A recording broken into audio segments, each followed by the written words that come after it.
very exciting session. And just a couple of words about Dr. Srikumar Rao, about whom Mr. Purnichandra Rao ji will elaborate a little later. But I'm really enthused to know that he is from our Indian Institute of Management, Ahmedabad, and a Columbia Business School alumni. And it's a privilege to have him. And the subject he has chosen is very, very exhilarating. And I'm sure that you will have many questions. And I'm sure that you will come back with more and more sessions with Dr. Srikumar Rao, not only in Indo-American Chamber of Commerce, but also in your respective corporates. He is an asset to management thinking as well as individual development, and his Institution of Creativity and Personal Mastery, a course designed specifically for personal transformation, I think is really an appropriate path for each one of us to take in these COVID times. With these few words, I'm sure with the kind of diversity Indo-American Chamber of Commerce has got in terms of the nature of membership as well as of our interests, he is an integrator for us all. And I look forward to this evening, and which was very eagerly planned and elaborately discussed between our Shikha and Jacqueline Fox at Dr. Srikumar Zen. And let's kick off this evening. And I welcome Mr. S. Purnichandra Rao, our immediate past president of the Indo-American Chamber of Commerce, to take this forward. Thank you very much. Sure. Thank you, Ram Kumar garu. Good evening to our friends in India, and good morning to our friends in America and other parts of the world. I think we have quite a few participating from different countries. Dr. Srikumar Rao ji, a very special welcome to you. We are really grateful to you for joining us today. My IACC colleagues, ladies and gentlemen, I'm pleased to welcome you all to today's special session with Dr. Srikumar Rao, founder and CEO of the Rao Institute, USA. Let me start by wishing each of you a happy, healthy, and hopeful New Year. We thought we are getting out of pandemic, but things are not. We are not there yet. Looks like. Well, the objective of today's life enriching talk is to motivate ourselves, to motivate each and every member of IACC in these exceptional times, and of course, all other participants. We all need motivation at every stage of life. And as the time is short, I would like to say a few words about IACC before talking about our Honorable Chief Guest, Dr. Srikumar Rao garu. Established in 1968, IACC is the apex bilateral chambers energizing India-US economic engagement. It was inaugurated by the then US Ambassador Chester Bowles. And we have organized a number of events for our members in the last 2 years on virtual platform since the pandemic started. You can get the information on this and various forthcoming events on IACC website, www.iaccindia.com. Please feel free to write to us with your ideas and suggesting guiding the chamber to design and execute new age activities to assist its members. It's a great pleasure for me to introduce our esteemed speaker, Dr. Srikumar Rao. Dr. Srikumar Rao is an elite coach who works with a select group of entrepreneurs, professionals, and senior executives. His clients are already successful and seek his coaching because they need help to have an outsized impact on the world. They're ready to make a dent in the universe. They also recognize that life is a spiritual journey and wish to imbue that understanding into every facet of their lives. Well, millions of people have listened to Dr. Rao's TED Talk and other recordings and attend his programs and workshops. He has only one goal and one goal only: to help you experience life in an exponentially better way. He leads you into a rabbit hole and you determine how far you wish to go. You may wish to travel only a short distance and settle for a life in which you are much more successful, have better relationships, and enjoy more peace. Or you may wish to go all the way and reach what sages have called by many names, such as enlightenment, nirvana, and awakening. Dr. Rao recommends that you simply set out on your journey. In a very short time, you will find that your life has improved to an extent that you would not have ever believed. Feel free to stop anytime and be prepared to resume your journey when the call comes. On a more mundane level, Dr. Rao holds a PhD from Columbia Business School, and his courses have been among the most popular and highest rated at many of the world's top business schools. His work has been covered extensively by major media worldwide. He is the author of Are You Ready to Succeed? Unconventional Strategies for Achieving Personal Mastery in Business and Life and Happiness at Work. Be resilient, motivated, and successful no matter what. He is also the creator and narrator of the audio learning course, The Personal Mastery Program, Discovering Passion and Purpose in Your Life and Work. Thanks for giving me the opportunity to introduce one of the most esteemed persons. Hope you all enjoy the talk. Thank you. Thank you, sir. Thank you so much. Just my regional president, Dr. C. Manohar, to kindly say a few words. Please, sir. Thank you, Shikha. Thank you very, very much. It's such an honor to meet and listen to such a celebrated and wise speaker, what we have in Dr. Srikumar Rao. I was looking forward to this opportunity. Well, friends, the topic is so encouraging, so interesting. Taking a quantum leap in your life is something attracts everyone, irrespective of their age and their background. In fact, when I was thinking about this quantum, how do we define? How small or how large? So, in our life, 1 degree navigation and in the long run can take you to a different destination. So what kind of a navigation we do to take that kind of a leap becomes important. I think listening to people like Dr. Ram Kumar, we will gain a lot. I'm sure what we need to do is a kind of a ecosystem that facilitates and encourages to take that quantum leap. When I say ecosystem, not the external ecosystem alone, but the internal ecosystem. The echo is there in our heart, that echo, the courage, the conviction, the determination, that spirit and the inspiration that we get. We're all inspired life, but we can have inspiring living as well for others to take a quantum leap. I think in this direction, we look forward to a very, very celebrated speaker today, our resource person, Dr. Srikumar Rao. I'm here to gain from here more than share. So I look forward to the very eagerness and,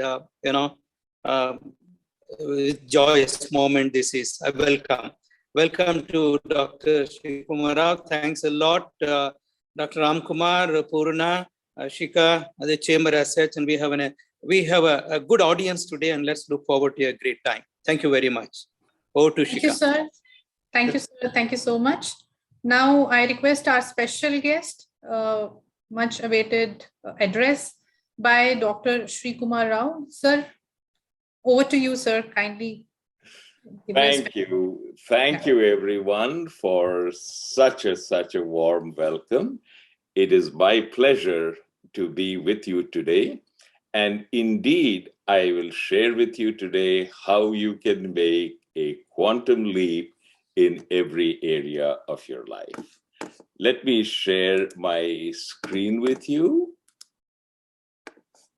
so we can get started.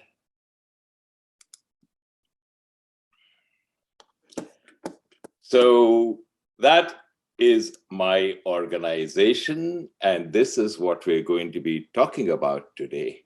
Now, when I say make a quantum leap, all of us have the notion that we're going through life and progress happens incrementally. You kind of go step by step higher. And it takes time and it takes effort. And we have the notion that, those are my books, by the way, we have the notion that it's a long haul. And I'm about to tell you that it doesn't have to be that. When you're climbing the ladder of success, you can climb several rungs at the same time. You can leapfrog, and you can do it again, and you can do it again. You cannot do this by working harder. Working harder, in fact, may actually set you back. You cannot do it by working smarter. You cannot do it by managing your time better. These are the typical ways in which we think when we are wondering how we can improve our situation. And I'm saying that there is a better way, not by working harder, smarter, managing your time better, but by thinking differently. Now, the notion of thinking differently is not new to you. All of you have been told to see the glass as half full rather than half empty, that you know that every problem is an opportunity in disguise. And yet, despite that, we have great difficulty in consistently thinking differently. And that's because we try to think differently by trying to think differently. It does not work very well. Today, I'm going to show you a different method and several exercises which will reinforce that. Let me begin by saying that I have only two objectives in this talk, which is to let joy flood into your life. Most of us are living, as Thoreau put it, lives of quiet desperation. You know, we are already pretty successful, but somehow or other, there is no happiness. We always have a level of tension in our lives. Sometimes it's a low level, sometimes it's a high level, but there is always something which doesn't seem quite right. And we might be successful, but life somehow seems blah. There isn't any meaning and purpose. And I would like to help you change that. I cannot change it for you, but I can give you several very proven concepts, exercises drawn from the great masters of the world, and they will help you live a life of meaning and purpose. Let's begin with a simple question. We all want to be happy. If they took a survey of parents and asked, what would you like your children to be? And happy was mentioned more often than all the rest of the responses combined. So you would like to be happy, you would like your children to be happy, you would like everyone to be happy. So let me turn it around. What do you have to get in order to be happy? Now, this used to be an important exercise when I was teaching at many of the world's top business schools. And I always used to put two items on the screen immediately, and that's money and trophy spouse. That's because these are the 800-pound gorillas in the room, but people were kind of reluctant to address it and acknowledge them. So I got it out of the way first. So money, you have vast amounts of wealth. You have a mansion that's so big, you need a golf cart to get to the dining room. You have your private planes and yachts or whatever you prefer. So fabulously wealthy. Trophy spouse, whatever your notion of male or female pulchritude is, and that person is your partner and is super intelligent to boot.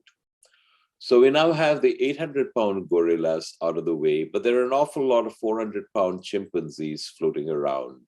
Good friends, a meaningful life, plenty of vacation, etc., etc. And people think that when I have all of this, I will be happy. Wrong. There is actually nothing that you have to do, get, or be in order to be happy. Let me repeat that. There is nothing that you have to do or get or be in order to be happy. Happiness is your innate nature. It's part of your DNA, genetically coded inside you. You are by nature a happy being. So if you are by nature a happy being, how come that you're not experiencing your nature as a happy being? And that is because you have spent your entire life learning to be unhappy. And now I'm being very serious. We indeed have spent our entire life learning to be unhappy. And the way in which we learn to be unhappy is we believe in something. We believe in a model of the universe which is flat out wrong. We believe that in order to be happy, this has to happen. I have to get something so I can do something, so I can be something. So I have to get a great deal of money so I can travel to exotic places so I can be happy. I have to be in a partnership so I can have great sex so I can be happy. All of this is part of what I call the if-then model. And the if-then model basically says, if this happens, then I will be happy. If I got more money, if I had a bigger apartment or house, if my wife would not nag me so much, if my son did well at school, if my daughter found a good match, if this happens, then I will be happy. And repeatedly in our life, we have seen that this did not work. And when we see that it did not work, we always assume, oh, I put the wrong thing on the if side of the equation. You know, I thought if I got married, I would be happy. I now recognize that I married the wrong person. So what I have to do is extricate myself from this with as little financial damage as possible and marry the right person, and then I will be happy. Invariably, we see that when the model doesn't work, we think the fault is that I put the wrong thing on the if side of the equation. It never occurs to us that the equation itself is flawed. The if-then model is fundamentally flawed, but we never recognize it, and we try so hard to make it work that we become unhappy. And by the way, I don't want you to accept my word for this. I'm going to prove it to you right now. Have you ever come across a scene of such spectacular beauty? Perhaps a rainbow or a snow-covered mountain or a beautiful valley. And the scene was so beautiful that it took you outside of yourself to a place of great calm and serenity. Odds are you can remember several such instances. Why did that happen? Why did you feel that sense of being one with the universe?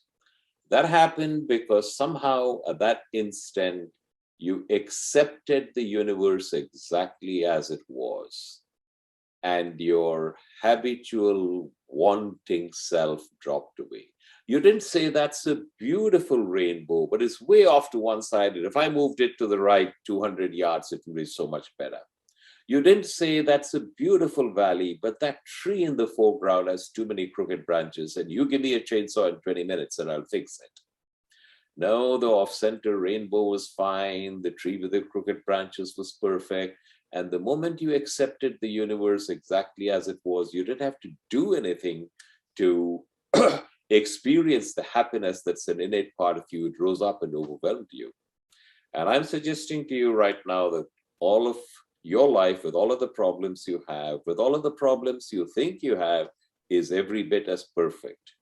But you are striving with might and main to change one or more aspects of it. No, not like this. It's got to be like this because that's the way I want it to be. And when you do that, you buy into the if-then model. And as I already told you, the if-then model is fundamentally flawed. And that's how we learn to be unhappy. So if we accept the universe exactly as it is, what happens to progress? I'll come to that in just a few minutes. Before I do that, I want to introduce you to another concept, which is the flashlight of awareness. Your awareness is like a flashlight. It illuminates whatever you shine it on. Shine it on the floor, it lights up the floor. Shine it on the ceiling, it lights up the ceiling. Now, where do you shine your flashlight on? I'll tell you. But before I tell you that, I want you to do something. I want you to take the flashlight of your awareness and shine it on the chair in which you are sitting. Shine the flashlight of your awareness on the chair in which you're sitting. And as you do that, you become aware of the pressure of your hips on the chair. You feel the fabric or the leather against the back of your thigh. 30 seconds ago, you were not aware of any of this, and now you are. Why? Because you shone the flashlight of your awareness on it. We have an unfortunate tendency of shining the flashlight of awareness on the 2, 3, or 4 things which are problems in our lives. On the 2, 3, or 4 things which we have defined as a problem in our life. And we completely ignore the 50, 100, 200 things which are really wonderful about our life. None of us have to think about whether we're going to have dinner tomorrow. We have a bed to sleep in. We have a roof over our head. And when you consider how much better off we are than the vast majority of the world's population, we understand that we are incredibly privileged. But we don't feel incredibly privileged. We feel put upon and stressed out. And the reason for that is because of where we shine the flashlight of our awareness off. Flip it around. Don't shine the flashlight of your awareness on what you think is a problem in your life. Start shining it on the many ways in which you're truly blessed and fortunate. Do you have good health? Shine it on that. Have you a successful career? Shine it on that. I would recommend you doing it last thing at night before you go to bed, and do it again first thing in the morning when you wake up. Don't go immediately to the space of, oh my God, there's too much to do and I don't have enough time to do it all. Shine the flashlight of your awareness on the many ways in which you're truly fortunate. And continue doing that many times in your day.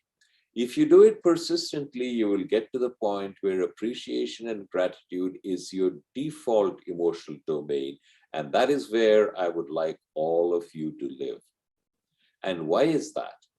It is because when you're in the default emotional domain of appreciation and gratitude, you're not angry, you're not anxious, you're not nervous, you're not fearful.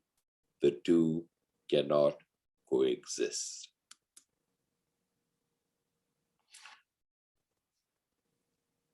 Let me narrate an old Sufi tale to you. There was a man and his son, and they lived in a beautiful valley, and they were very happy, but they were also dirt poor. And the man decided that he didn't want to be poor anymore. He wanted to become a rich man, and he decided that he would become a rich man. And the way he proposed to do that is by breeding horses. He bought a stallion. He did not have enough money to buy a stallion, so he borrowed heavily from the neighbors. And the very day that he got the stallion, it kicked the top part loose from the paddock where he housed it and ran away. And all the neighbors came around. You were going to become a rich man, and now your stallion has run away. You are screwed. And the man shrugged his shoulder and said, good thing, bad thing, who knows? The stallion fell in with a group of wild horses, which were close to where the man lived. And he was able to entice them into the paddock. And suddenly he had the stallion back plus a dozen wild horses. And by the standards of that village, that made him a wealthy man. And the neighbors came around marveling. We thought you were destitute, but fortune has smiled upon you. You have become rich. How lucky. And he shrugged his shoulder and said, good thing, bad thing, who knows? The man and his son started to break the horses so they could sell them on the market. And one of the horses threw the man's son and stomped on his leg, and it broke and it healed crooked. And the neighbors came around saying, he was such a fine young man, and now he'll never be able to find a girl to marry him. How terrible. And the man shrugged his shoulder and said, good thing, bad thing, who knows? That summer, the king of the country declared war on a neighboring country, and press gangs moved through the villages, rounding up all the able-bodied young men to serve in the army. But this man's son was spared because he had a game leg, And the neighbors had tears in their eyes as they rolled around. Oh, we don't know if we'll ever see our sons alive again, but you still have your son with you. How fortunate you are. And he said, good thing, bad thing, who knows? And it goes on like that forever. But there's a very valuable lesson built in this. Understand that whenever an event occurs, any event, it does not cause suffering. Suffering begins the moment you define the event as this is bad, this is terrible, I cannot bear it. Let's say you get fired, okay? You now have plenty of time. But you get fired and you say, oh my God, what's going to happen to my house? I have mortgage payments to meet. How am I going to pay my son's college tuition? This is terrible. And the moment you decide this is terrible, at that instant, suffering begins. Suffering doesn't begin when an event occurs. Suffering begins the moment you define that event, the moment you label that event that this is bad, this is terrible. Now, can you imagine any time or any event that happened in your life that at the instant it did, you said this is bad? But now you can look back upon the same event and say, that wasn't so bad after all, or even that was good. Virtually everybody can. I remember I was speaking before the Global Executive Summit of the Entrepreneurs Organization, and somebody in the back raised his hand. And I acknowledged him. And he said, Professor Rao, I have a perfect story for you. He was a graduate of one of the IITs, and he came to America and did his master's from Stanford.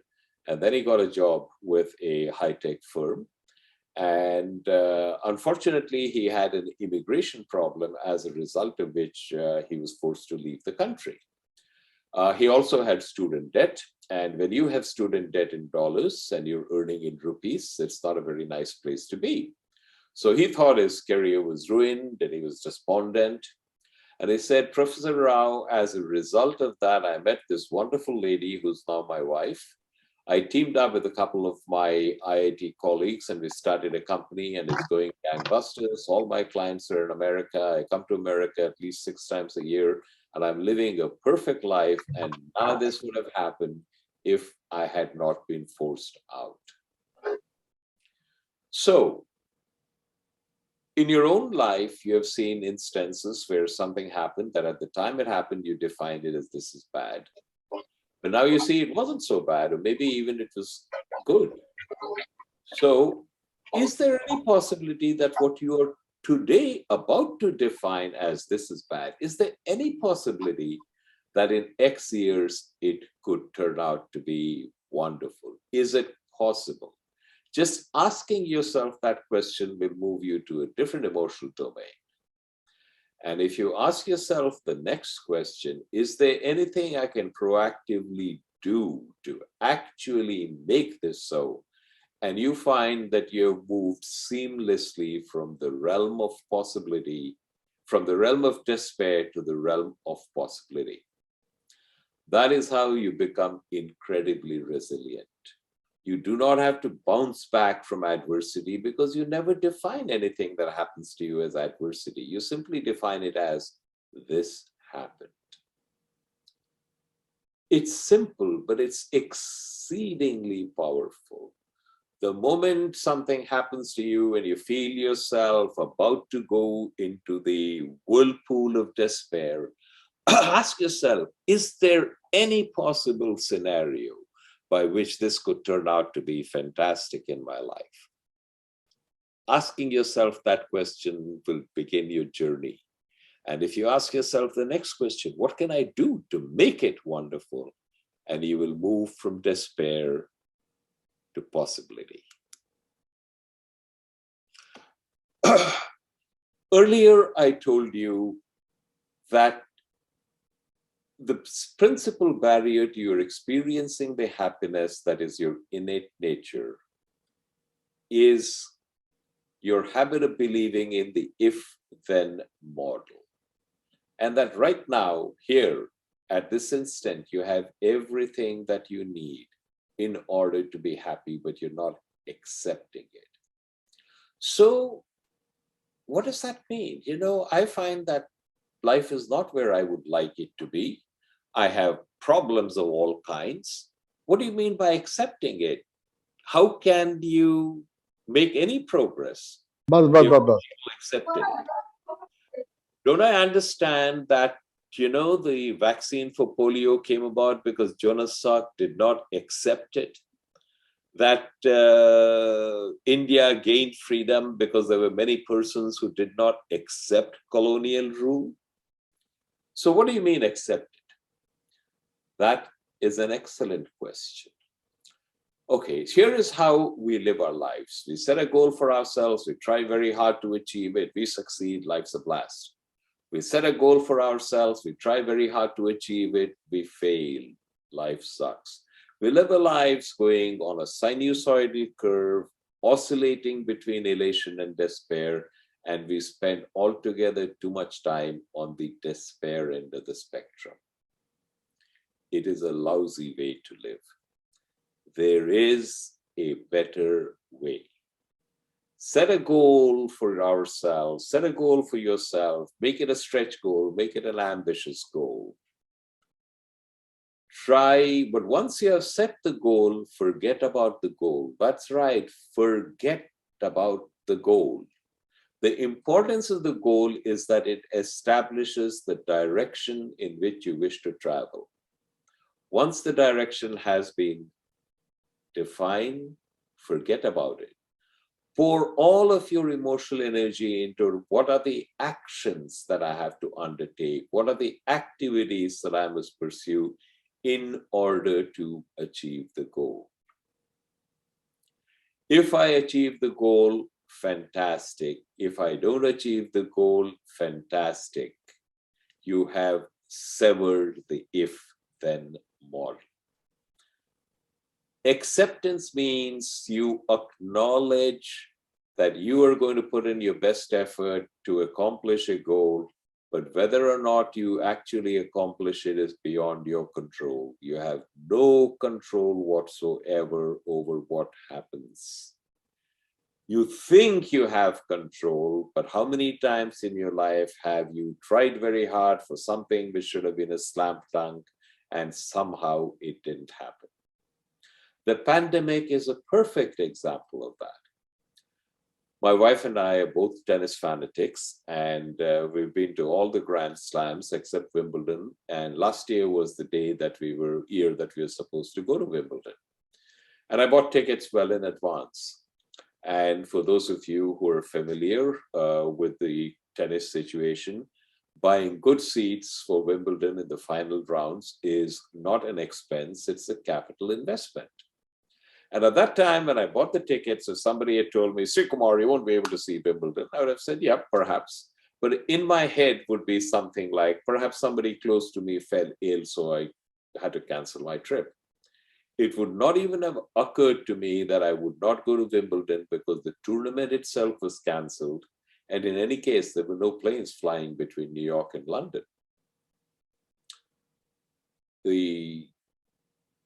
One of the benefits of the pandemic is it's brought home to you in a visceral fashion how little control you have.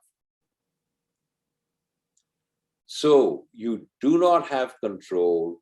So resting your emotional well-being on something which is totally external to you is rather stupid. You don't have to do that, because this is a flaw that in our thinking for most of us, we think the benefit of setting a goal and trying very hard to accomplish the goal is accomplishing the goal. Not so. The benefit of setting a goal and trying very hard to achieve the goal is the learning and growth that happen in us and to us as we try our level best to achieve the goal. If we do achieve the goal, that is a bonus, be immensely grateful. If you don't achieve the goal, the learning and growth have already happened, so you're ahead of the game. You cannot lose in this proposition.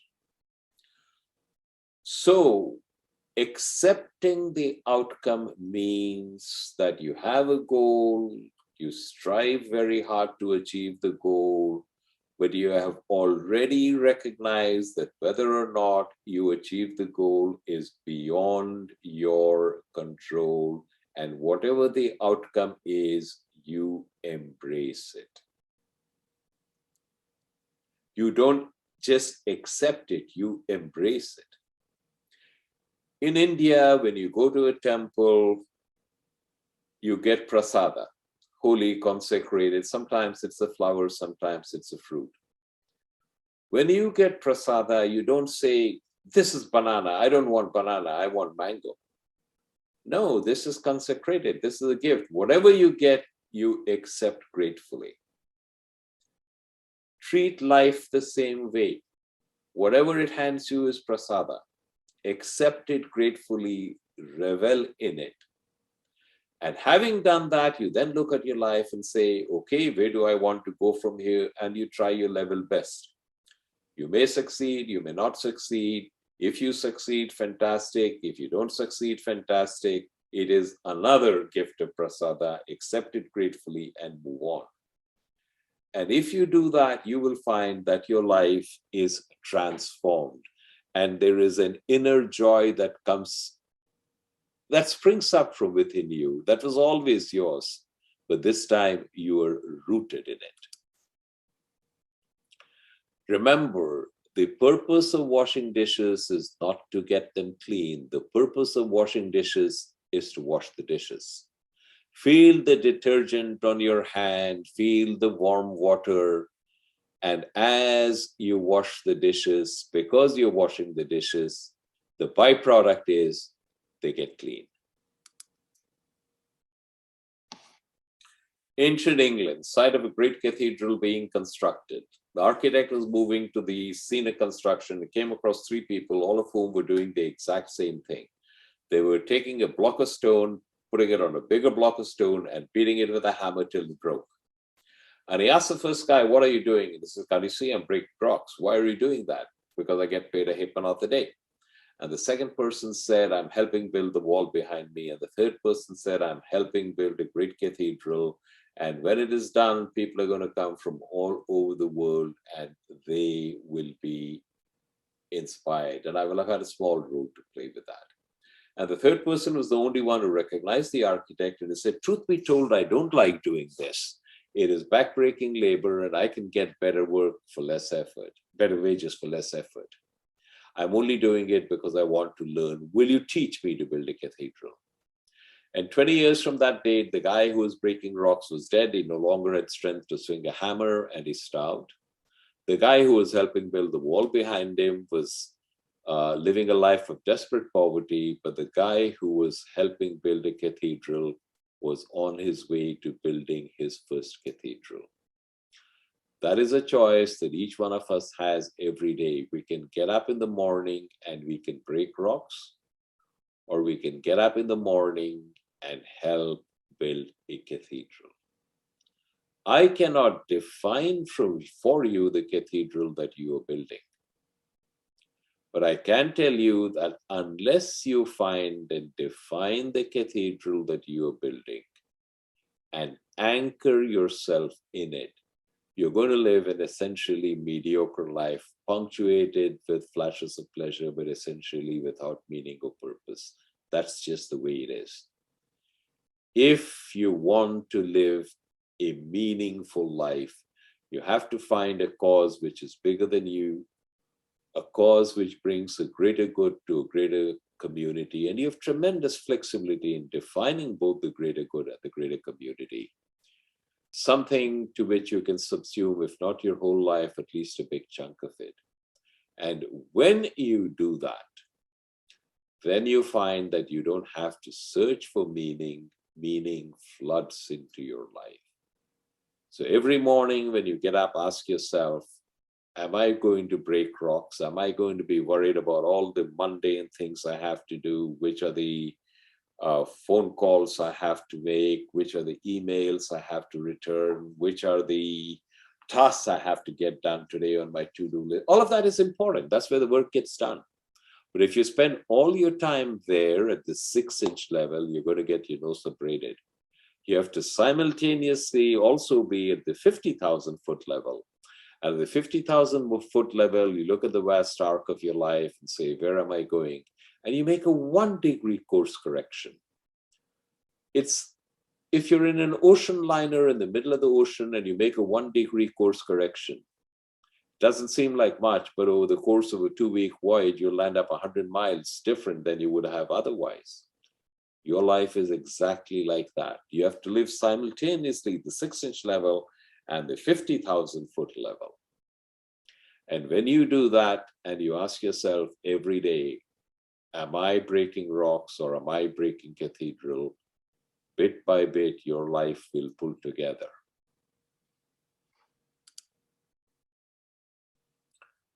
We have this notion that our past, we are a prisoner of our past, and there's nothing we can do about it.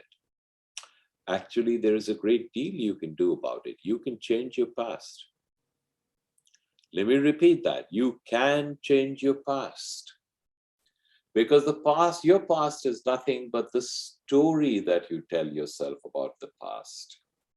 And you get imprisoned not by what happened to you, but by what you tell yourself happened to you. I had a student who was from a very had a very troubled childhood. Her upbringing was severely problematic. As a young child, she was sexually abused by close relatives. She was moved to a foster home and had several foster homes. She was very bright, but troubled. She got a job because she was very bright, and then she got fired because she couldn't get along with anybody. And this happened numerous times, and then she stopped getting jobs because people looked at her employment history and there were too many short-term positions, so they grew weary. And the story she used to tell herself is, you know, all of these horrible things happened to me when I was young, as a result of which I am who I am, and there's nothing I can do about it. Shortly after taking my program, she changed the story she told herself. The new story she told herself was, I have been privileged to see humanity through a range of experiences that most persons will never come across. I've seen both the very worst and the very best of humanity. As a result of this, I am better equipped to deal with life than most others. It took her a good 6 to 9 months to change the story that she told herself. But eventually she got hired, and this time she did not get fired, and she gradually built herself a very successful career. So bear this in mind, you are not a prisoner of your past. You can change your past, and the way you change your past is by changing the stories you tell yourself about your past.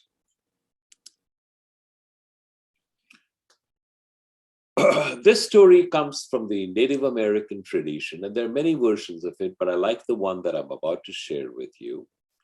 There was a young man who was growing up to take his place amongst the adults of the tribe, and the final rite of passage was a conversation with the medicine man. And the medicine man told him, here is this dog, kind, intelligent, loving, trustworthy, and here is this dog, malevolent, vicious, willing to strike out and kill anybody.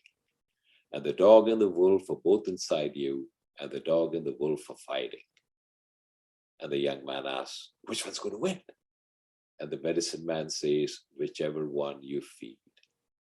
Now think about it. Inside each one are altruistic impulses to help each other and make the world a better place. And inside each one are feelings of, let me grab everything I can for myself, and the devil take the hindmost. It is your job to selectively identify and feed the dog in you. It's also your job to selectively identify and feed the dog in everyone you meet. Very often we feed the wolf both in ourselves and the others, and we never realize it. Let's say you're having a bad day at work, you go to the coffee machine to make yourself some coffee, you come across a colleague and he says, I'm having a bad day at work. And you say, you're having a bad day at work? Let me tell you about my bad day at work. And your bad day at work easily trumps his bad day at work, and you go off feeling smug. You've just fed the wolf, both in yourself and the other person. If instead you had said, yeah, you're having a bad day, I'm having a bad day, is there anything we can collectively do to make sure nobody has such a bad day again? And now you started feeding the dog. In every conversation you have with your colleagues, with your partner, with your children, with your relatives and friends, with the Uber driver who takes you to the airport, ask yourself, am I feeding the dog or am I feeding the wolf? Am I doing, acting, speaking in a manner that leaves this person feeling better about himself or herself, better about the world? Or am I doing something which is leading this person into a downward spiral? Am I feeding the dog or am I feeding the wolf? And if you ask for this question repeatedly and you make a conscious decision, everybody I meet, I will try to feed the dog. You will find that you're feeding the dog in you, and it is your life that blossoms. Einstein said the most important question you will ever ask yourself is the universe friendly? Most of us believe that the universe is indifferent to us. Here I am doing my thing. There's the universe doing its thing. Sometimes it seems to help me, sometimes it seems to hurt me, but basically it's indifferent. It's not aware of my existence and couldn't care less. What if the universe was friendly? What if the universe was aware of your existence and well disposed towards you? Well, friends don't shaft friends, right? So if the universe is friendly, why does it give you stuff you don't want? You want to go on vacation, the universe gives you a pandemic and quarantine and lockdown. Why does the universe give you stuff you don't want? Well, what if the universe gives you stuff you don't want, but that's exactly what you needed for your learning and growth? It's like you were a small child and you wanted a tub of ice cream and your parents gave you fruits and vegetables. And you don't want fruits and vegetables, you want a tub of ice cream. But you get fruits and vegetables. And it's not until you reach a higher level of maturity and wisdom that you can say, thank God I got fruits and vegetables instead of ice cream. What if the universe was like that? You may not like what you're getting, but it's exactly what you need for your learning and growth. If you believed the universe was friendly, your experience of life would improve beyond measure. Einstein was a great scientist, but he also was a philosopher. So this question is something to bear in mind. Is the universe friendly? And if you decide that you're living in a friendly universe, it is your experience of the universe that will improve dramatically. I would like to conclude with a short video. Let me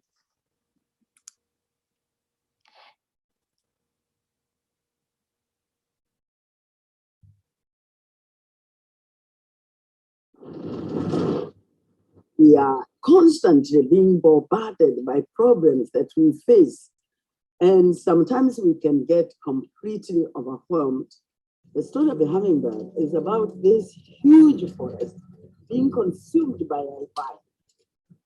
All the animals in the forest come out and they are transfixed as they watch the forest burning, and they feel very overwhelmed, very powerless, except this little hummingbird.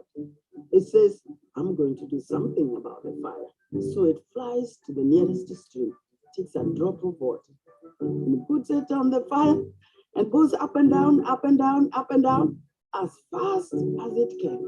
In the meantime, all the other animals, much bigger animals, like the elephants with a big trunk, could bring much more water. They are standing there helpless, and they are saying to the hummingbird, What do you think you can do? You're too little. This fire is too big. Your wings are too little. And your beak so small. You can only bring a small drop of water at a time. But as they continue to discourage it, it turns to them without wasting any time and tells them, I'm doing the best I can. And that to me is what all of us should do. We should always feel like a hummingbird. I may feel insignificant.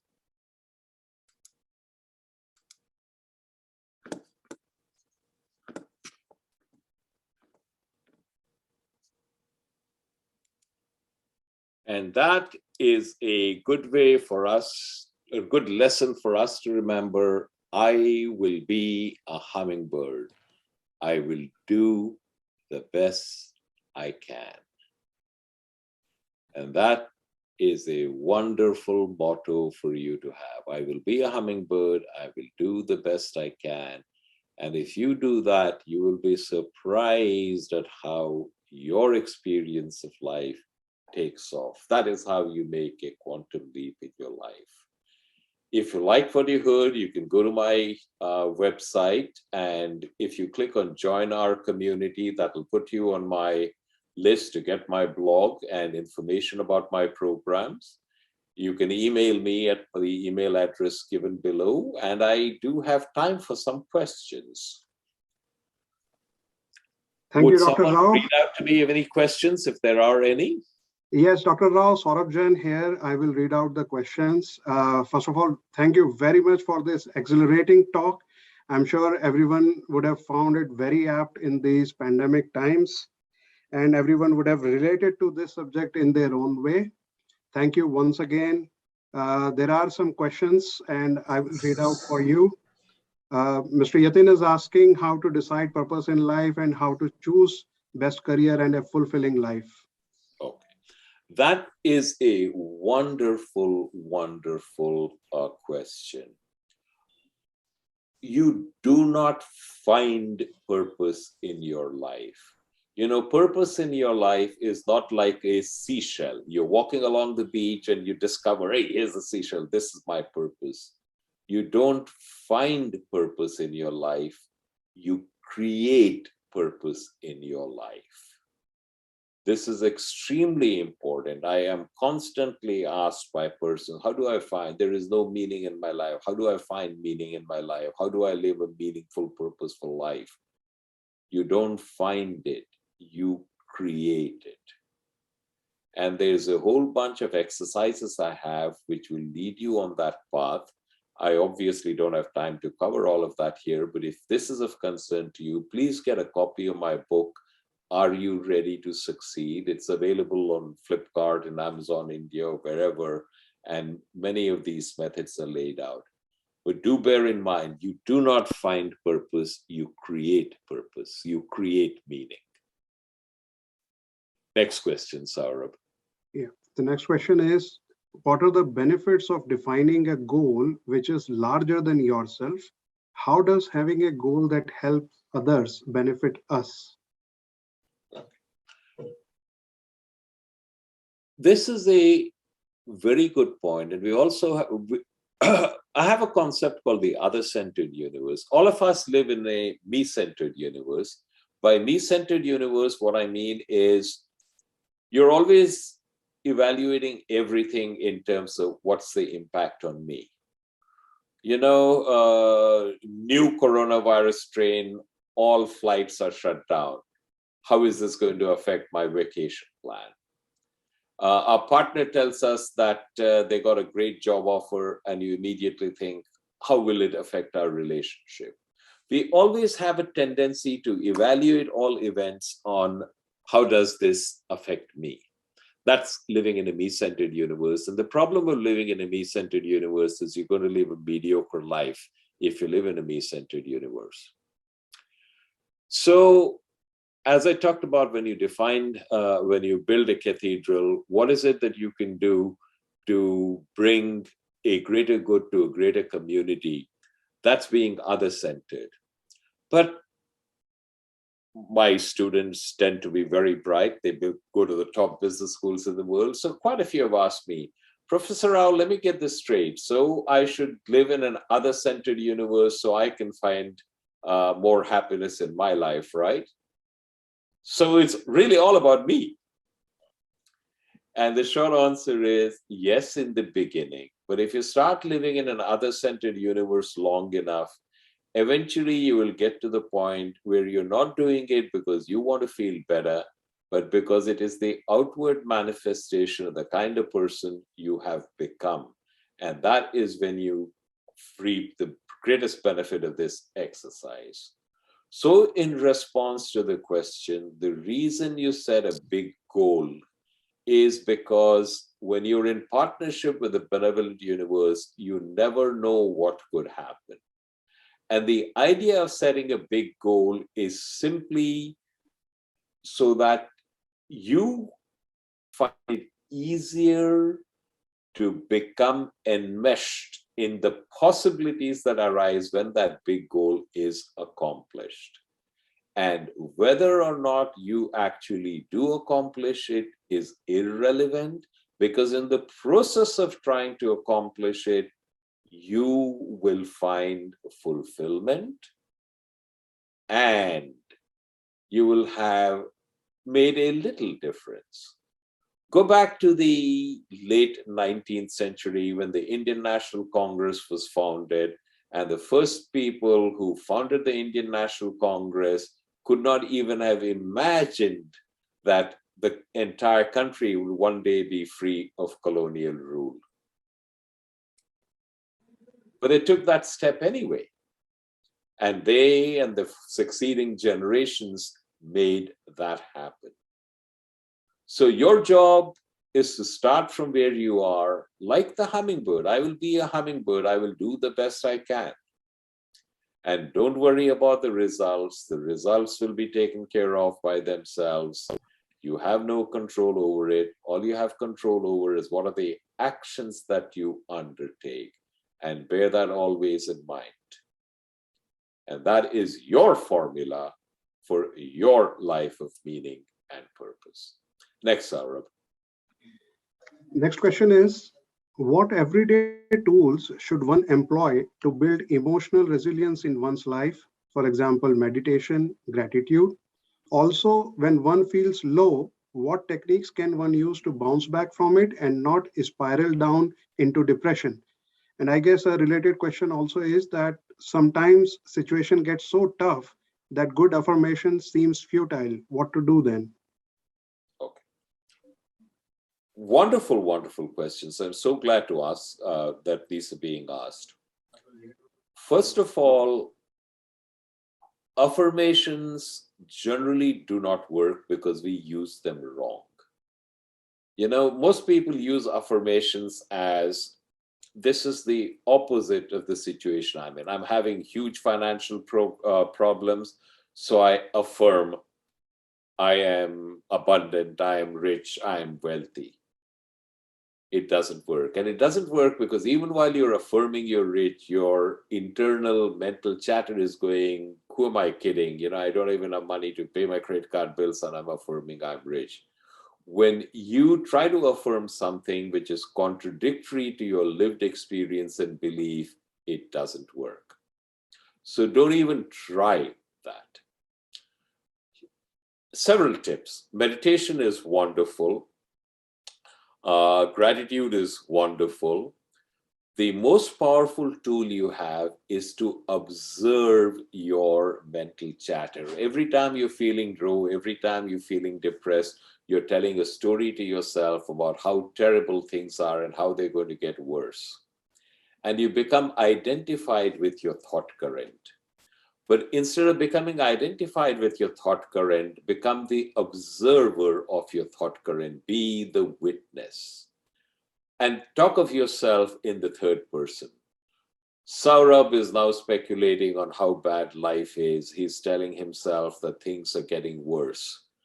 Speak of yourself in third person and observe the story that you're telling yourself. Don't identify with it.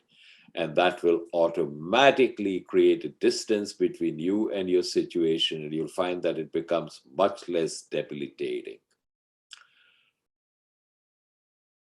Have you ever read a book where you found something that was very, very, very inspiring? I would advise you to read several such books, and I'll be happy to send you a copy of my syllabus.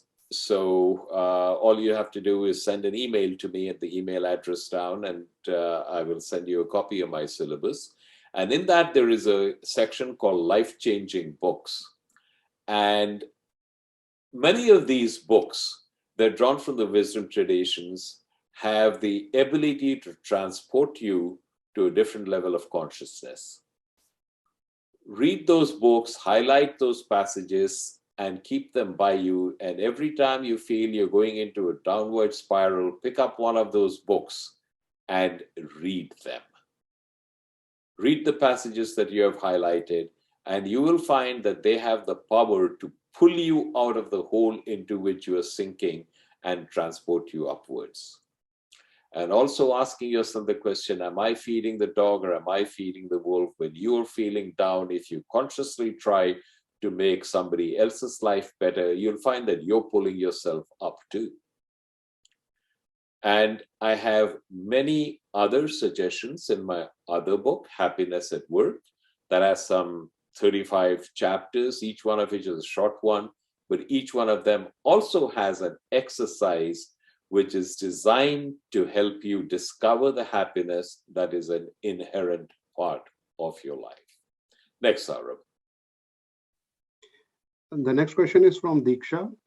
Consciously, I try to focus on process rather than an outcome, but I fail at times and anxiety surfaces.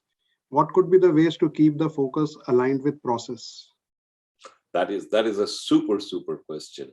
And Shikha, yes, it's going to happen again and again and again. You are going to fail. You are going to fail repeatedly.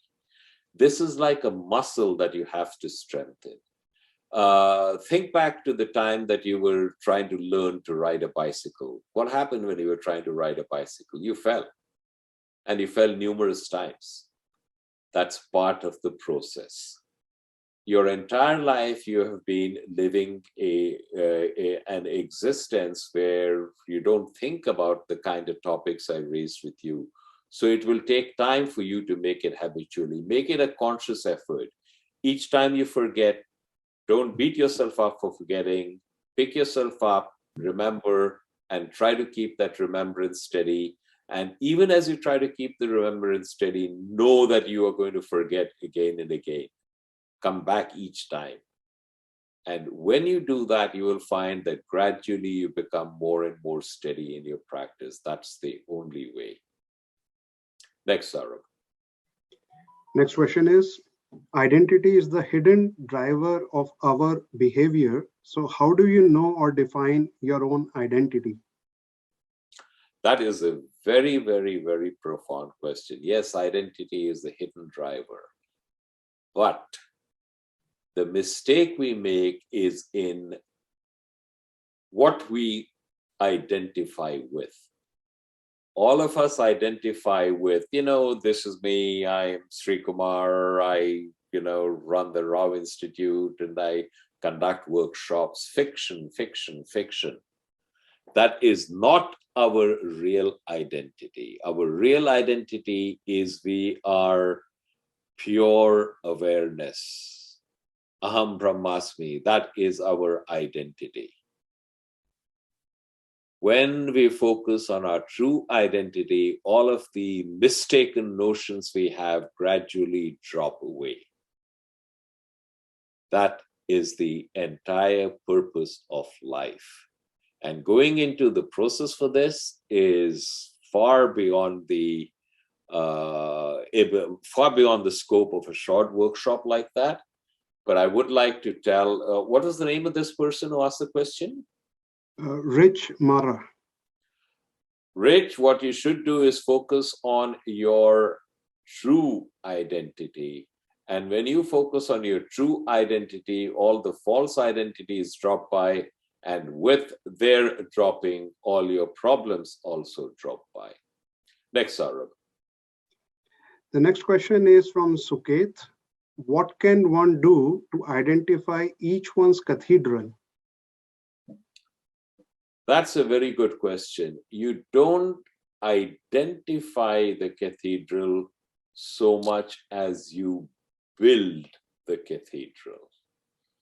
And this is an intensely personal journey. One cathedral that every single one of us is involved in building, even if we don't recognize it, is we are building a life full of meaning, purpose, and abundance for ourselves. And when we are building it for ourselves, we are also including those who are close to us, family members, friends, colleagues, and so on. That is a cathedral that all of us are building. In addition to that, we are building something outside.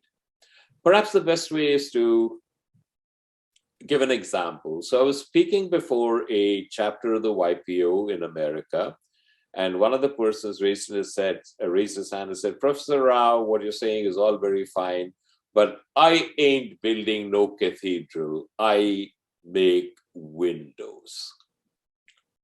I told him, yes, if this is how you define yourself, then this indeed is what you're doing. But he ran an organization which employed around 150 people. And he was one of these employees who believed in giving back to the community. So every member who worked for him got 1 week of paid time off to work at any volunteer organization that they chose. And he had schemes for educating the children of his workers and so on. And I asked him, look, is it or is it not a fact that as a result of your efforts, you have an enterprise which is supporting 150 people, and those 150 people in turn are supporting their families, children are being educated, community merchants are making a living, and it's all due to your enterprise? And he said, I never thought about it that way. I didn't think about it that way. Is that a cathedral? And he went back and, 6 months or a year later, I received an email from him saying, thank you for helping me see what I'm doing at a different one. I'll give you an even better one. I was speaking before a group of the very senior executives at a Fortune 25 company. And it was a company which was in turmoil.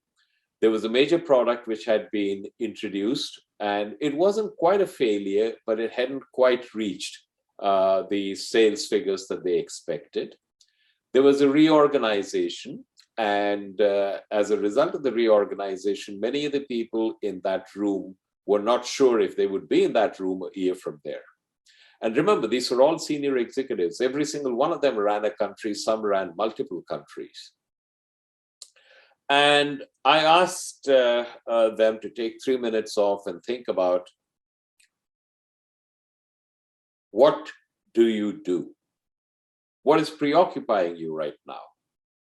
And I got answers like, well, the new product has not been introduced in my region yet, and I have to make sure that my sales are above global average. Or we just made an integration in my country, and I have to make sure, we just made an acquisition in my country, and I have to make sure that the integration goes smoothly. I said, if that is why you get up in the morning and come to work, then you are burnt out, or you're heading towards burnout. Here is this beautiful girl. She went through the windshield in a car accident. And it is her face was cut up, and it is the sutures you make that give her looks back. Here is a man, he's young, he's in his 50s, he had a heart attack, and it is the stents that you manufacture that give him his health back. Go meet the girl in the hospital, meet the man and his family, see how important they are in the ecology of their small social circle. That is why you get up in the morning and come to work. And if that is why you get up in the morning and come to work, all of the problems you face will seem like minor bumps in the road. But if that is not the reason why you get up in the morning and come to work, any one of them could derail you. What I was surprised by is how many persons came up to me after my talk and said, "Thank you, Dr. Rao. We needed to hear that. It's so easy to forget." That's how you begin defining your cathedral. And it's an intensely personal intensely personal journey. I can tell you that it's important, but you have to craft it yourself. Next, Saurabh. Thank you, Dr. Rao. In the interest of time, let me take the last question now. It's from Bennett.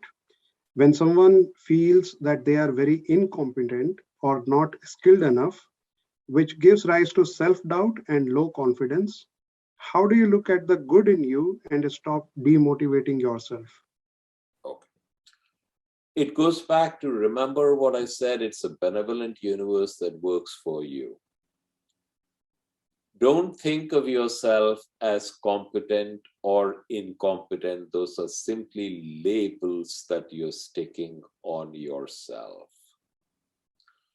Look upon whatever task you have as not this is very difficult or this is very easy, but it is a challenge to be faced, and your journey is to enjoy the challenge that has been placed before you, and you're going to try your level best to do that.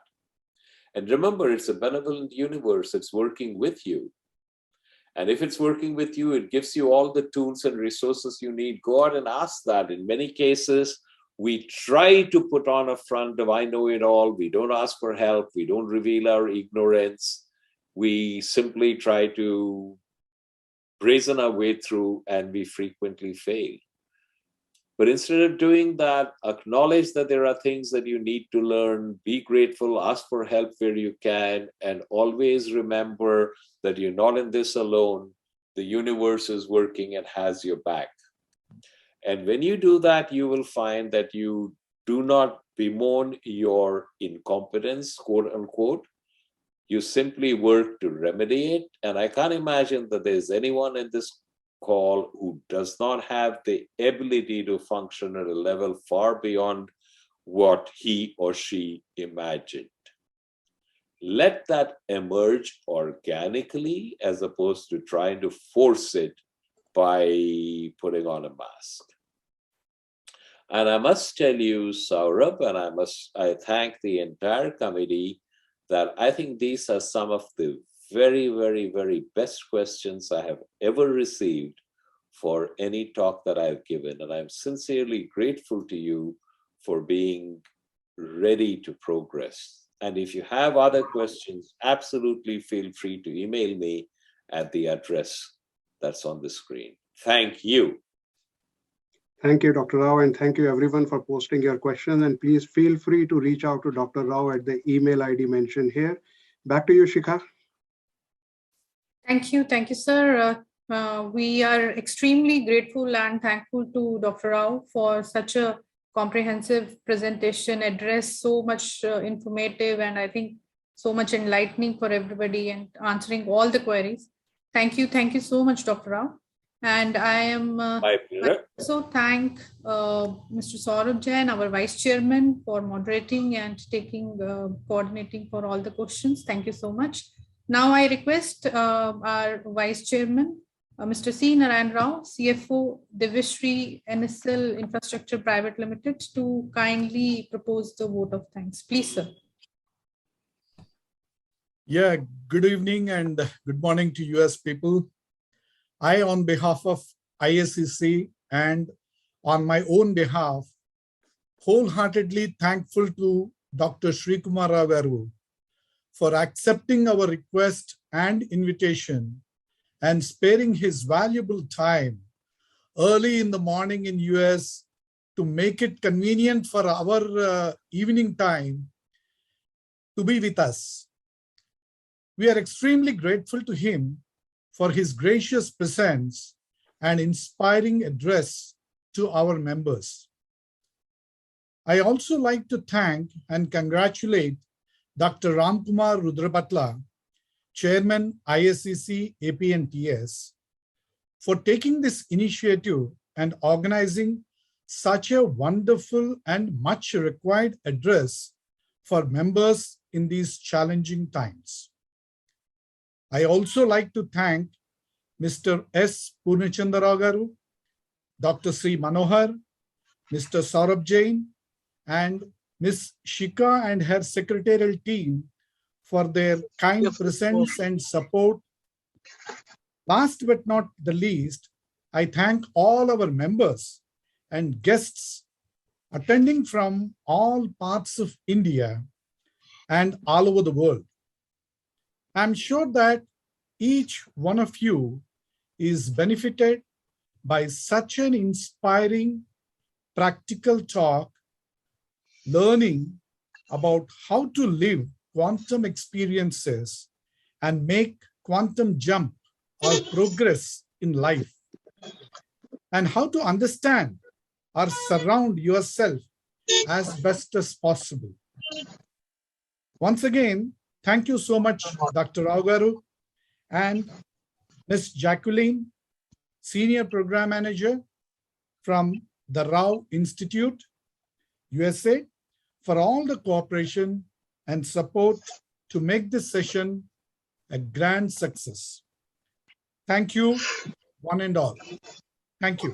Yeah, one last word to Dr. S.S. Rao. We wish to make a special mention of Jacqueline Fox and your secretariat and your office, who've been so efficient in coordinating with our Shika and each one of us. And Doctor, we'll have several such opportunities to interact, and we need your cooperation all the way to Indo-American Chamber of Commerce. Thank you very much. My pleasure entirely. Thank you for setting this up, and also thank you for drawing these concepts to your membership. This is part of our heritage, which unfortunately we have tended to forget. And when we bring it back and incorporate it into our lives and spread it, the entire world benefits. So thank you for taking the initiative. Whatever I can do, it will be my pleasure to assist in this process. Thank you, sir. Thank you very much. Really, one of the most. Have a wonderful holiday season and a wonderful new year to all of you. Thank Thank you, you, and sir. wish you the Thank same, you so Dr. Rao. much. Thank you.